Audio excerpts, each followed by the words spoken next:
পুরুষদেরকে যদি সচেতন করা যায় জুলুম না করার ক্ষেত্রে, তাহলেই তো নারী অধিকার পায়।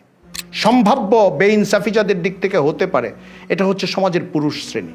তারা যদি অডিয়েন্স হয়, তারা যদি আলোচক হয়, তারা যদি সচেতন হয়, তারা যদি অধিকারটা পৌঁছে দেওয়ার ব্যাপারে মানসিকতা তৈরি করে রাখে, তাহলে সমস্যা কোথায়? মঞ্চে নারী উঠালে কি লাভ? বাংলাদেশে কত নারী সংগঠন, নারীরাই পরিচালনা করে, একদম টপ টু বটম নারীরাই বসে। ধর্ষণ বন্ধ হয়েছে এই দেশে, যৌতুক বন্ধ হয়েছে, জুলুম বন্ধ হয়েছে। আসলে ওইখানে 5 বা 6 জন যে পুরুষরা রয়েছেন, বড় বড় আলেম এবং বড় বড় ইসলামী ব্যক্তিত্ব, এখানে যদি আরও 3 জন নারীকে বোরকা আবৃত, হেজাব আবৃত অবস্থাতেই আনা হতো, তাহলে পরের প্রশ্ন উঠতো যে পুরুষ 6 জন, নারী 3 জন কেন? এরপরে যদি আপনি 6 জন নারীকে আনতেন, 6 জন পুরুষ 6 জন নারী, বা 5 জন পুরুষ 5 জন নারী, যে সব হেজাব পরা নারীদেরকে নিয়ে আসলেন আর এদিকে টুপি পরা পুরুষদেরকে নিয়ে আসলেন, তাহলে হেজাব না পরে যারা, হেজাব পরে না সাধারণ পোশাকের, তাদের ভূমিকা প্রতিনিধিত্ব কে করবে? তাদেরকে কেন আনলেন না? এরপরে বলা হতো আপনি ট্রান্সজেন্ডার নারীদেরকে কেন আনলেন না? তাদেরকেও যদি আপনি আনেন, তারপরে বলবে এলজিবিটি কিউদেরকে কেন আনলেন না? তো এদের এইসব প্রশ্নের সমাধান আপনি কিভাবে করবেন? আসসালামু আলাইকুম রহমতুল্লাহি ওয়া বারাকাতুহু।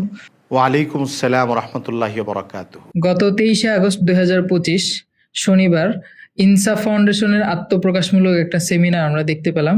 কি উদ্দেশ্যে এটি প্রতিষ্ঠিত হয়েছে, সেমিনারটি কতটুকু সফল হলো, আর আমরা দেখতে পাচ্ছি সেমিনারের মঞ্চের ছবি দিয়ে এক শ্রেণীর মানুষ বলতে চাচ্ছেন যে এখানে ইনসাফ কোথায়, নারীর রিপ্রেজেন্টেশন নেই মঞ্চে অথবা উপবিষ্ট অডিয়েন্সে।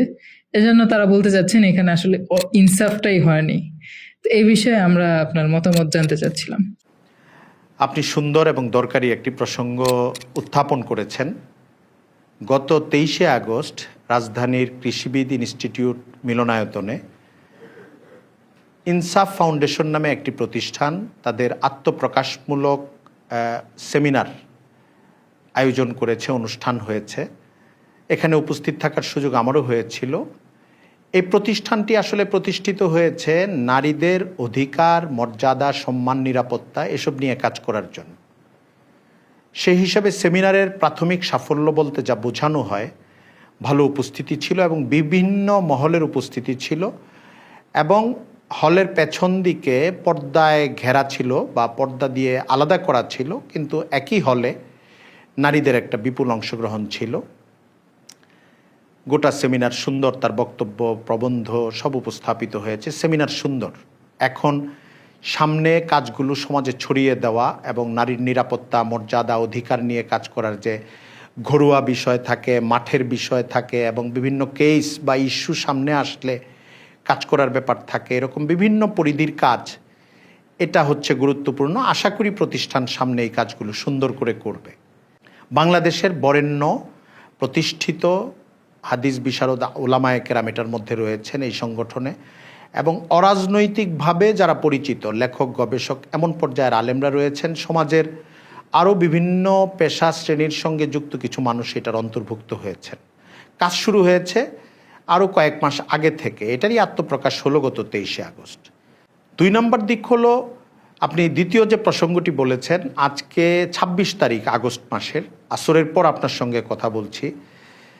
আপনি বলেছেন এবং আমি বসার আগে আপনি আমাকে দেখিয়েছেনও যে সামাজিক মাধ্যমে অনেকে বলার চেষ্টা করেছেন মঞ্চের ছবিটা দিয়ে এই সেমিনারের, যেখানে ওলামায়ে কেরাম, এর মধ্যে অধ্যাপকও রয়েছেন এবং প্রফেসর সাহেবও রয়েছেন, বুয়েটের সাবেক প্রফেসর, সবাই একই বেশভূষার বলে সবাইকে আলেমের মতো মনে হয়েছে, যে এখানে ইনসাফ কোথায়? অর্থাৎ নারীদেরকে নিয়ে, নারীর অধিকার নিয়ে সম্মেলন বা সেমিনার, কিন্তু নারীর উপস্থিতি মঞ্চে নেই।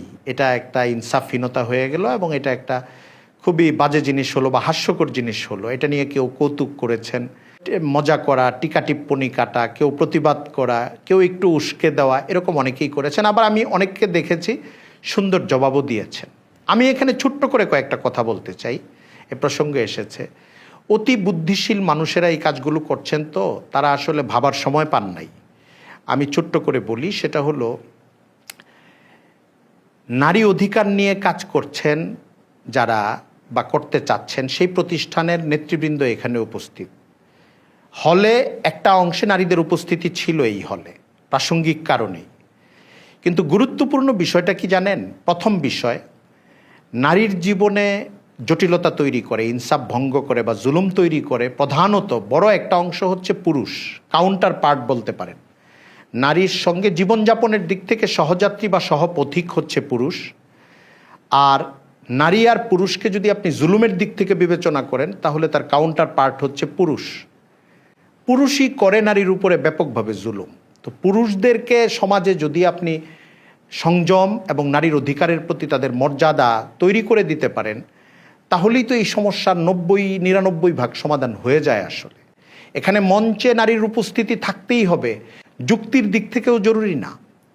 কারণ সমস্যা যাদের দিক থেকে হয় তাদেরকে যদি আপনি প্রেরণা দিতে পারেন এবং তাদের মধ্য দিয়ে কাজের একটা ক্ষেত্র তৈরি করতে পারেন, যেমন আপনাকে আমি বলি, ভোক্তাদেরকে ঠকাবো না এই বিষয়ের উপরে যদি বাজারের ব্যবসায়ীরা একটা সম্মেলন করে এবং ব্যবসায়ীদের প্রধান সেখানে থাকে, ছোট বড় সকল পর্যায়ের সকল ধরনের পণ্যের যারা বিক্রি করে ওই সব ব্যবসায়ীরা একসঙ্গে বসে একটা মিটিং করে এবং সেমিনার করে যে ভোক্তাদেরকে তাদের অধিকার পৌঁছে দেব, তাদেরকে আমরা ঠকাবো না, এটার উপরে আলোচনা। সেখানে যদি কোনো ভোক্তা উপস্থিত না থাকে, আপনি কি বলবেন যে সেই মিটিংটা বা সেই সম্মেলনটা অসফল হয়েছে?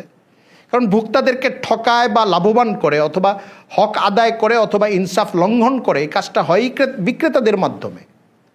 তো সেই বিক্রেতারা যদি মিটিংটা করে, ব্যবসায়ীরা যদি মিটিংটা করে যে আমরা ভোক্তাদেরকে ঠকাবো না এবং এই বাণী আমরা চারদিকে সারা দেশে ছড়িয়ে দেব, কিছু ইস্যু তারা ঠিক করে যে মোহর আদায় করতে হবে, নারীদের উত্তরাধিকার দিতে হবে, মানসিক অত্যাচার করা হয় পরিবারগুলোতে অনেক সময়, পুরুষরা না বুঝে অথবা বুঝে এটা করতে থাকে, এই কাজগুলো করা যাবে না। অনেকে ধর্মকর্মের সঙ্গে ছোট ছোট কোনো জুলুম, শারীরিক অথবা মানসিক জুলুমকে বড় কোনো অন্যায় মনে করে না। এই কাজগুলোকে তাদের ভিতরে বোঝানো যে এটা একটা অন্যায়, এটা আপনি করবেন না। তো এই কাজটা যদি পুরুষদের মধ্যে প্রচার হয় এবং বক্তব্য যারা দিচ্ছেন সবাই পুরুষ হন, পুরুষ সমাজকেই যদি খেতাব করে বলেন যে আপনারা অধিকারটা লঙ্ঘন করবেন না নারীদের, আপনারা ইনসাফটা রক্ষা করবেন, তাহলে এখানে সমস্যা কি? মানে এই সেমিনার অথবা এই বক্তব্য বা এই আয়োজন সফল হওয়া না হওয়া, ইনসাফ হওয়া না হওয়ার প্রশ্ন এখানে কেন আসবে? যে দিক থেকে জুলুম আসবে আপনি তো তাদেরকেই সচেতন করার চেষ্টাটা করছেন। এটা 1 নম্বর পয়েন্ট। 2 নম্বর পয়েন্ট হলো, যারা এই আপত্তিটা তুলেছেন যে নারীরা এখানে নাই কেন, আসলে ওইখানে 5 বা 6 জন যে পুরুষরা রয়েছেন, বড় বড় আলেম এবং বড় বড় ইসলামী ব্যক্তিত্ব, এখানে যদি আরও 3 জন নারীকে বোরকা আবৃত, হেজাব আবৃত অবস্থাতেই আনা হতো, তাহলে পরের প্রশ্ন উঠতো যে পুরুষ 6 জন, নারী 3 জন কেন? এটা ইনসাফ হলো না তো? এটা 1 নম্বর প্রশ্ন উঠতো। এরপরে যদি আপনি 6 জন নারীকে আনতেন, 6 জন পুরুষ 6 জন নারী, বা 5 জন পুরুষ 5 জন নারী, বোরকা পরা, হেজাব পরা, তাহলে প্রশ্ন আসতে পারতো। মানে আজকে যেভাবে প্রশ্নটা এসেছে, ব্যঙ্গ করে, বিদ্রুপ করে, রঙ্গরসিকতা করে, যে সব হেজাব পরা নারীদেরকে নিয়ে আসলেন আর এদিকে টুপি পরা পুরুষদেরকে নিয়ে আসলেন, তাহলে হেজাব না পরে, যারা হেজাব পরে না, সাধারণ পোশাকের হেজাব বহির্ভূত যেসব নারী আছে, তাদের ভূমিকা প্রতিনিধিত্ব কে করবে? তাদেরকে কেন আনলেন না? আবার তাদেরকে যদি আপনি 3 জন আনতেন, তাহলে বলা হতো হেজাব পরা আনলেন 6 জন আর হেজাব ছাড়া আনলেন 3 জন, তাহলে এটার কি সমাধান? আচ্ছা ধরেন পুরুষ 6 জন আনলেন আপনি মঞ্চে, হেজাব পরা 6 জন আনলেন, হেজাব ছাড়া 6 জন আনলেন, এরপরে বলা হতো আপনি ট্রান্সজেন্ডার নারীদেরকে কেন আনলেন না? যেসব পুরুষরা নারী হইতে চাওয়ার ঘোষণা দিয়ে দিছে, বাংলাদেশে এখন একটা নতুন উৎপাত শুরু হয়েছে, ট্রান্সজেন্ডার নারী পরিচয় দানকারী পুরুষ, তাদেরকে কেন আনলেন না? তাদেরকেও যদি আপনি আনেন, তারপরে বলবে LGBTQদেরকে কেন আনলেন না? তো এদের এইসব প্রশ্নের সমাধান আপনি কিভাবে করবেন? এরপরেও কিন্তু প্রশ্ন শেষ হবে না। আপনি এরপরে আনার পরে বলবে আপনি বিভিন্ন অঙ্গনের নারীদেরকে কেন আনলেন না, ব্যবসায়ী নারীদেরকে কেন আনলেন না? যদি তাদেরকে আনেন, তারপরে বলা হবে শোবিজে যেসব নারীরা আছে তাদেরকে কেন আনলেন না, তারাও তো বিশাল একটা নারীদের প্রতিনিধিত্ব করে। তখন এইভাবে প্রশ্ন হতে থাকবে, এটা আসলে আপনি সমাধান করতে পারবেন না। 3 নম্বর দিক বলি আপনাকে, সেটা হলো এখানে যারা নারী অধিকার নিয়ে কথা বলার জন্য মঞ্চে উপস্থিত হয়েছেন, প্রবন্ধ উপস্থাপিত হয়েছে, মৌলিক একটা কথা হচ্ছে ইসলামী দৃষ্টিভঙ্গি, জীবনযাপন নীতিকে অনুসরণ করেই তারা কাজ করবেন। তো এটা খুব স্বাভাবিক জিনিস। তারা অধিকারের কথাগুলো, মর্যাদার কথাগুলো এবং নিরাপত্তার কথাগুলো এবং কাজগুলো করবেন ইসলামী আলোকে, ইসলামী শরিয়ার আলোকে, নীতির আলোকে। এবং এটাও এই দেশে অনেক বেশি প্রয়োজন, বাস্তব দিক থেকেও প্রয়োজন। মানে আপনি যদি বলেন যে এটা ইসলাম প্রচারের দিক থেকেই কি শুধু প্রয়োজন, না, নাগরিক অধিকারের দিক থেকে, নারী অধিকারের দিক থেকেও এটার অনেক প্রয়োজনীয়তা রয়েছে। বাংলাদেশে বিশাল সংখ্যক মানুষ অজ্ঞতা, অসচেতনতা অথবা গুরুত্ব না দেওয়ার কারণে ঘরে ঘরে ছোট পর্যায়ের বলেন বা একটু মাঝারি পর্যায়ের বলেন, নারীদের প্রতি এক ধরনের দুর্ব্যবহার, দুরাচার এগুলো চলে। এটার কারণে অনেক ডিভোর্সের ঘটনা ঘটতে থাকে, অনেক নারী বছরের পর বছর নির্যাতিত হতে থাকে। এইসব যেন বন্ধ হয়। মহারণা পায় না নারীরা, স্বামীর দরকারই মনে করে না মহরের টাকাটা দেওয়াটাকে। এবং দুই দিকেই ধার্মিক মানুষ দেখা যায় পোশাকিভাবে এবং অন্যান্য আচরণের দিক থেকে, ইবাদত আমলের দিক থেকে, কিন্তু ভাই তার বোনকে মিরাসের সম্পদ দিচ্ছেন না, এটা ঘটতে থাকে। আর মোটা দাগের নারীর নির্যাতন, যেটা কর্মক্ষেত্রে নারীকে হেনস্থা করা, যৌন হেনস্থা করা, ধর্ষণ করা, আমাদের দেশে এই অনিরাপত্তাগুলো এবং ভয়ঙ্কর পর্যায়ের যে নারীর জুলুম, এই ঘটনাগুলোও ঘটছে, আপনারা দেখছেন, এটার সংখ্যাও বাড়ছে।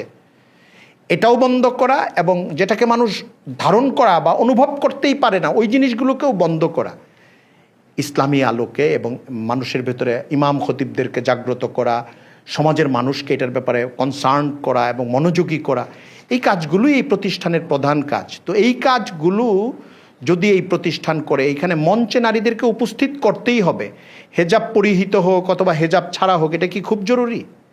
আমাদের কাছে মনে হয়েছে যারা আপত্তিটা করেছেন অতি বুদ্ধিশীল বা বুদ্ধিমান এক শ্রেণীর মানুষ, যারা আসলে এই জিনিসগুলো তলিয়ে দেখার দরকার মনে করেন নাই। মূল কাজটা যেন সুন্দর হয়, এটা তাদের জন্য অনেক গুরুত্বপূর্ণ বিষয়। এটা তাদের আকাঙ্ক্ষা থাকতে পারে যে মূল কাজটা যেন সুন্দর হয়। এটা কিছুতেই তাদের আকাঙ্ক্ষা হওয়া উচিত না, বিদ্রুপের বিষয় হওয়া উচিত না, রঙ্গরসিকতার বিষয় হওয়া উচিত না যে নারী অধিকার, নারীর মর্যাদা নিয়ে কাজ করবে। এমন একটা সেমিনারের মঞ্চে নারী নাই কেন? কিন্তু আমার কাছে মনে হয়েছে মূল বিষয়টার কাছে এটা কোনো গুরুত্বপূর্ণ বিষয়ই না। আর চতুর্থ একটা কথা বলতে পারি, সেটা হলো সেকুলারিস্টরা বাংলাদেশে যারা ধর্মনিরপেক্ষতাবাদী, এরা বিভিন্ন ক্ষেত্রে তাদের কিছু ফর্মুলা দাঁড় করিয়ে দেয় যে এটা এইভাবে হলে এটা হইল, না হলে হইল না। নারীর অধিকার নিয়ে কাজ করার ক্ষেত্রে বা ইসলাম প্রচারের ক্ষেত্রে বা মানবিক কোনো কাজের ক্ষেত্রে, যেখানে নারীরা আলাদা হয়ে কাজ করবে বা পুরুষরা আলাদা হয়ে কাজ করবে, এই দুইজনকে একটা স্টেজে একসাথে না করলে এটা অন্তর্ভুক্তি ঘটবে না, এটা যথার্থ হবে না। এটা তো ওদের ফর্মুলা, এটা ইসলামের ফর্মুলা না তো। ওদের ফর্মুলা কি বাংলাদেশের 85% মানুষের মেনে নিতে হবে? এটা জরুরি। তাদের এই মাইন্ডসেট তৈরি হয়েছে কিভাবে? তাদের এই মানে একটা অনভিপ্রেত, অনধিকার চর্চামূলক একটা মানসিকতা তাদের ভিতরে কি কারণে তৈরি হলো যে তাদের মতো করেই উপস্থিতি ঘটাতে হবে, তাদের মতো করেই প্রতিনিধিত্ব করতে হবে, তাদের মতো করেই সংখ্যার বিচার করতে হবে, তাদের মতো করেই জিনিসটার সজ্জাদার করাতে হবে? এরকম তো না। ইসলাম একটা বিধান দিয়েছে, নারীদের জন্য এমন অনেক মজলিস হতে পারে যেটা নারীরা করবেন, পুরুষদের জন্য এমন অনেক মজলিস হতে পারে যেটা পুরুষরা করবেন। কিন্তু আপনি প্রশ্ন উঠিয়েছেন নারী অধিকার নিয়ে সেমিনার, কিন্তু মঞ্চে নারী নেই, দরকার নেই। নারী উপস্থিতি ছিল, পর্দার আড়ালে ছিল, কিন্তু মঞ্চে উপস্থিতি এই জন্যে দরকার নেই। আমি আবারও প্রথম কথাটা বলি, পুরুষদেরকে যদি সচেতন করা যায় জুলুম না করার ক্ষেত্রে, তাহলেই তো নারী অধিকার পায়। এখানে কাউন্টার পার্ট নারীর যারা জুলুম করেনেওয়ালা সংখ্যা যাদের দিক থেকে আসে, সম্ভাব্য বেইনসাফি যাদের দিক থেকে হতে পারে, এটা হচ্ছে সমাজের পুরুষ শ্রেণী। তারা যদি অডিয়েন্স হয়, তারা যদি আলোচক হয়, তারা যদি সচেতন হয়, তারা যদি অধিকারটা পৌঁছে দেওয়ার ব্যাপারে মানসিকতা তৈরি করে রাখে, তাহলে সমস্যা কোথায়? মঞ্চে নারী উঠালে কি লাভ? বাংলাদেশে কত নারী সংগঠন, নারীরাই পরিচালনা করে, একদম টপ টু বটম নারীরাই বসে। ধর্ষণ বন্ধ হয়েছে এই দেশে, যৌতুক বন্ধ হয়েছে, জুলুম বন্ধ হয়েছে। কাজের কথা বাদ দিয়ে খুচাখুচির মধ্যে এরা ব্যস্ত হয়েছে। এবং সকলের কাছে যেটা দোয়া চাই, ইনসাফ ফাউন্ডেশন যেন সামনের কাজগুলো সুন্দর করে করতে পারে। দাম্পত্যের কোথাও কোনো বিশৃঙ্খলা ঘটলে সেখানে সুন্দর সমাধান দিতে পারে, যৌতুক নিয়ে জটিলতা তৈরি হলে যেন এটা দূর করতে পারে, মানুষকে কয়েকভাবে কাজ করার ক্ষেত্র থাকে, চাপ তৈরি করা, পরামর্শ দেওয়া, দুই পক্ষের সঙ্গে বসা, এবং মহরানা আদায় করার ক্ষেত্রে স্বামীদেরকে বুঝাইতে পারে, অথবা সারা দেশব্যাপী ইমামদেরকে, খতিবদেরকে এই প্রেসক্রাইবটা করা যে আপনারা সব জায়গায় নারীরা যেন উত্তরাধিকার পায়, নারীরা যেন তার মহারণাটা পায়। কর্মক্ষেত্রে নারী যেন, যারা কাজ করবেন তারা যে হেজাবটা রক্ষা করতে চাইলে যেন রক্ষা করতে পারেন। ক্যাম্পাসগুলো থেকে যেসব বোনেরা পড়ে, হেজাব পালন করুক অথবা না করুক, যৌন নিরাপত্তা, নারীর নিরাপত্তাটা যেন সবাই পায়। আর হেজাব যারা করবেন তারা যেন হেজাব করার অধিকারটা পায়, তাদেরকে যেন কেউ টিকা টিপ্পনি, বিদ্রুপ না করে এবং তাদের সঙ্গে অন্য কোনো ধরনের হয়রানিমূলক আচরণ না করে। এই কাজগুলো ঘরে বাইরে, ছোট পরিসরে, বড় পরিসরে যেন এই প্রতিষ্ঠানটা করতে পারে, এটার জন্য আপনারা দোয়া করুন এবং সহযোগিতা করুন। এটা হবে কাজের জিনিস। মঞ্চে কেন শুধু পুরুষেরা বসে আছে, এই ফালতু খুচাখুচি আসলে কোনো কাজের জিনিস না। আল্লাহ তাআলা আমাদেরকে বুঝদান করুন। ওয়া আখিরু দাওয়ানা আনিল হামদুলিল্লাহি রাব্বিল আলামিন।